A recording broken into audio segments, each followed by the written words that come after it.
Summary.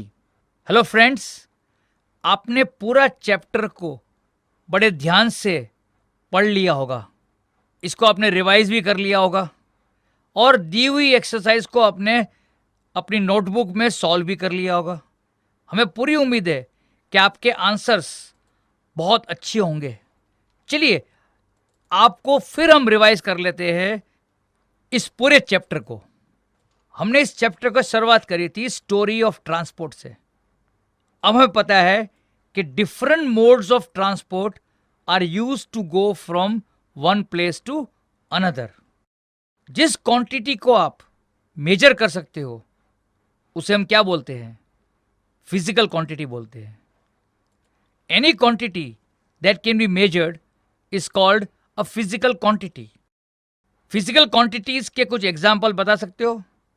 Can you give some examples of physical quantities? The quantities like length, mass, volume, time, speed and temperature that can be measured are called physical quantities. आपको पता है कि पहले जमाने में किसी object की length वो किससे नापते थे?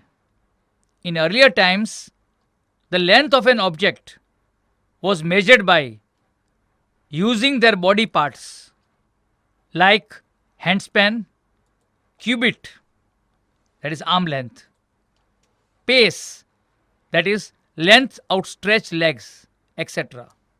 You know what is measurement? Measurement is the process of comparing the unknown quantity of an object to be measured with a standard unit of measurement.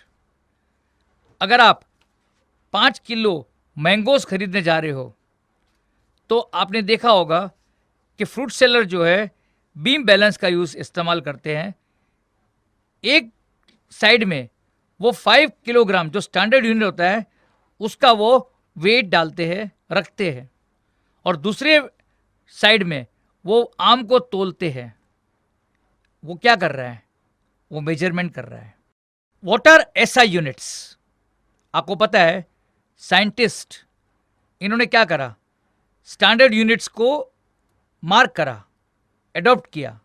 Scientist adopted uniform and convenient common sets of standard units for the measurement of various physical quantities, and this system is known as international system of units or simply the SI units. चलिए हम कुछ SI units आपसे पूछते हैं कि length, time, मास, temperature के SI units क्या है? बता पाओगे आप? बहुत आसान है, अब तो याद हो गया होगा आपको। The SI unit of length is meter. The SI unit of time is second. The SI unit of mass is kilogram.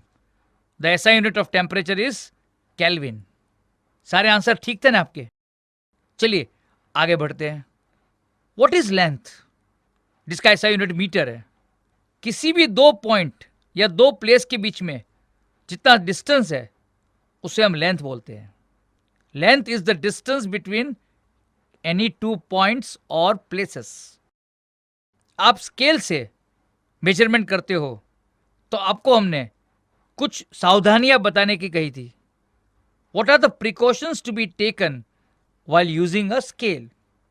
आपको याद होगा कि आपको स्केल को ऑब्जेक्ट के साथ स्ट्रेट रखना है, यानी कि scale should be placed with the object along its length.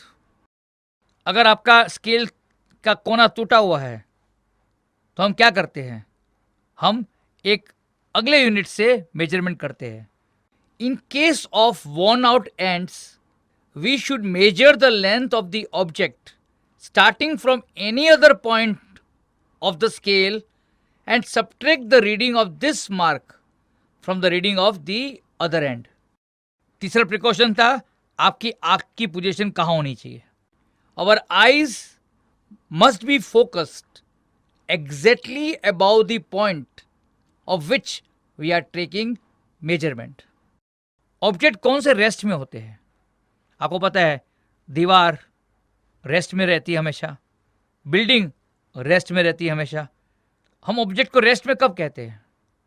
Object को तब रेस्ट में कहते हैं जब अपनी पोजीशन सेम रखे, कांस्टेंट रखे सराउंडिंग के हिसाब से.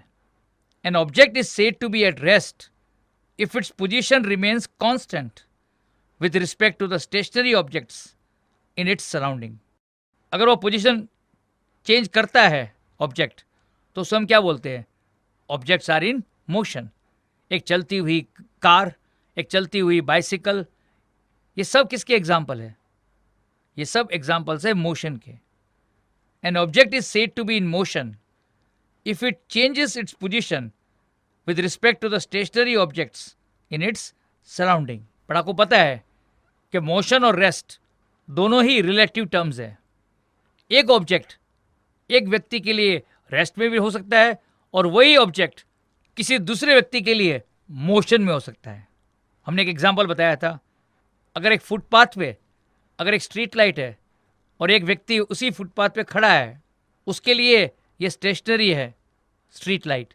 बट अगर कोई आदमी कार में मूव कर रहा है, जब वो स्ट्रीट लाइट को देखता है उसके लिए ये स्ट्रीट लाइट मोशन में है. तो हमने क्या पढ़ा है यहाँ पर? Motion and rest are relative terms. आपने अलग अलग टाइप के मोशन पढ़े थे, चलिए उसको भी रिवाइज कर लेते हैं. अगर कोई ऑब्जेक्ट कुछ डिस्टेंस को एक गिवन टाइम में कवर करता है, जैसे एक कार है एक सड़क पे मूव कर रही है, तो क्या होता है कि सारे पार्ट्स कार के सेम डिस्टेंस मूव करते हैं एक गिवन टाइम में. ऐसे मोशन को क्या बोलते हैं? Translatory motion. क्या बोलते हैं? Translatory motion. When all the parts of an object move the same distance in a given time, then the motion of an object is said to be translatory motion. अगर कोई object straight line में move कर रहा है, जैसे एक सीधी सड़क के ऊपर कार मूव कर रही है, इसे हम बोलते हैं रेक्टिलीनियर मोशन. क्या बोलते हैं? Rectilinear motion. When an object moves along a straight line, a straight path, its motion is said to be rectilinear motion. अगर कोई ऑब्जेक्ट कर्व्ड लाइन के ऊपर मूव करता है, उसे हम क्या बोलते हैं? When object moves along a curved line, its motion is said curvilinear motion. क्या बोलते हैं? Curvilinear motion. अगर कोई ऑब्जेक्ट सर्कुलर पाथ में मूव करेगा, हम उसे क्या कहते हैं? Circular motion. When an object moves along a circular path, it is said to be in circular motion. अगर कोई ऑब्जेक्ट फिक्स एक्सिस में मूव कर रहा है पर अपनी पोजीशन चेंज नहीं करता, जैसे आपने देखा होगा अर्थ अपने एक्सिस के चारों तरफ मूव रोटेट करता है, इसे क्या बोलते हैं? Rotatory motion. क्या बोलते हैं? Rotatory motion. Rotatory motion, an object is said to be in rotatory motion if it moves about a fixed axis without changing its position. When an object moves to and fro about its mean position, its motion is called oscillatory motion. कौन सा motion? Oscillatory motion. आपको vibratory motion बताया था. अगर कोई object fix position पे हो और कुछ पार्ट्स उसके मूव कर रहे हो, बाकी पार्ट्स रेस्ट में हो, उसे हम क्या बोलते हैं? Vibratory motion.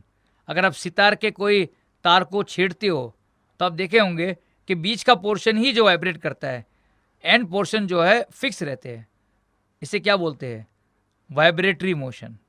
The motion in which a part or a parts of an object always remain fixed and do not move while the rest of the object moves to and fro in a definite pattern is called vibratory motion. वो motion जो regular intervals of time में repeat होते हैं, उसे हम क्या बोलते हैं? बिल्कुल सही, periodic motion. A motion that repeats itself after regular intervals of time is called periodic motion. और अगर मोशन रिपीट नहीं होते हैं रेगुलर इंटरवल्स ऑफ टाइम में, हम उसे क्या बोलेंगे?